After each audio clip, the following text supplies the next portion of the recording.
პოლიტიკურ პარტიებში განმარტავენ, რატომ არ არის გამართლებული რუსეთის და დასავლელი პარტნიორების ერთი ტერმინის ქვეშ მოხსენიება, როგორც უცხოური ძალა, როგორადაც მათ მოიხსენიებს ქართული ოცნება. ოპოზიციაში ამბობენ, რომ დაუშვებელია და არ შეიძლება, რომ საქართველოს ხელისუფლებამ ერთდროულად რუსეთიც, რომელიც ქვეყნის ოკუპანტია და პარტნიორებიც, რომლებიც ეხმარებიან საქართველოს, ერთ სიბრტყეში წარმოაჩინოს გამომდინარე იქიდან, რომ ამ შემთხვევაში ხდება საზოგადოებაში, მათ შორის მტრისა და მოყრის აღრევა, ამ ცნებების აღრევა და ეს არის ქართული ოცნების მიზანი.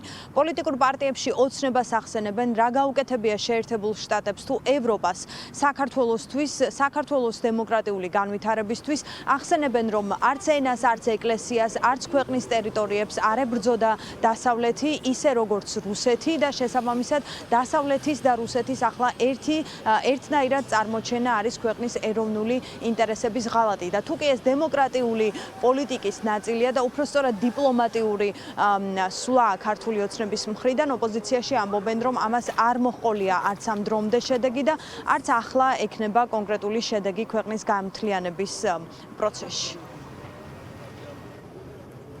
არაფერი შემთხვევითი არ არის და წამოწდენის შესაბამისი იმ განცხადებაში, რომ რუსეთი არის მოხსენიებული 9 აპრილთან მიმართებაში უცხოურ ძალად, ეს არ არის წამოწდენა, ეს არის მიზანმიმართული მეხსიერების გადაწერა. კალაძეს მამუკა ხაზაძემ უპასუხა ძალიან კარგად რამოდენიმე დღის წინ, რომ სამწუხაროდ მისთვის და არ ვამბობ ამას ნიშნის მოგებით, ის არის გაუნათლებელი კაცი და ჯობია რომ გზები დააგოს და ამ საქმეს მაინც მიხედოს წესიარად და ჭერი დაკიდოს მეტროში, ვიდრე გეოპოლიტიკური მოვლენები შეაფასოს ამის არც შნო აქვს, არც გამოცდილება და არც შესაბამისი ცოდნა. ამერიკის შეერთებულმა შტატებმა მიიღო მონაწილეობა ჯვრის რესტავრაციაში და კიდევ სხვა ტაძრების რესტავრაციაში. ამ შემთხვევაში ვაიგივებთ ამერიკის შეერთებულ შტატებს რუსეთთან, რომელმაც ეს ეკლესიები გაძარცვა თავის დროზე, წაართვა საქართველოს ავტოკეფალია და სრული, ასე ვთქვათ, დეგრადაცია ამ შემთხვევაში არის ქართული ოცნების, როდესაც ამას ერთმანეთთან აიგივებთ, თუ არა პირდაპირი ღალატი, ამას უკვე სხვა ვერაფერი ვერ შეიძლება ეწოდოს.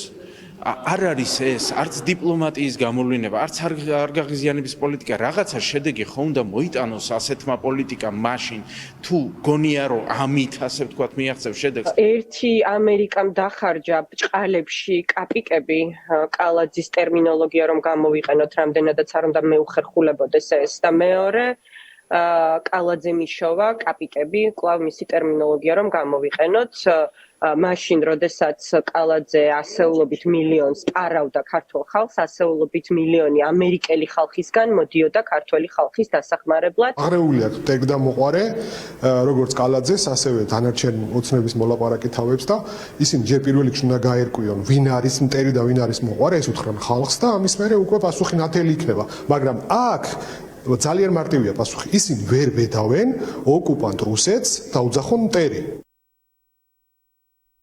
ოცნებაც უცხო ძალად რუსეთის და დასავლეთის მოხსენიება არ არის სიახლე ქართული ოცნების მხრიდან. ისინი ჯერ კიდევ რუსული კანონის შემოღების დროს ამბობდნენ, რომ უცხო ძალა ყველა სახელმწიფო, რომელიც არ არის საქართველო, თუმცა ამაზე საუბარი განახლდა გუშინდელს შემდეგ, როცა 9 აპრილთან დაკავშირებით ირაკლი კობახიძემ 36 წლის წინანდელი მოვლენები გაიხსენა ისე, რომ არც ერთხელ არ ახსენა საბჭოთა არმია და დასავლეთზეც და რუსეთზეც საუბრის დროს გამოიყენა უცხოური ძალა ეს ტერმინი.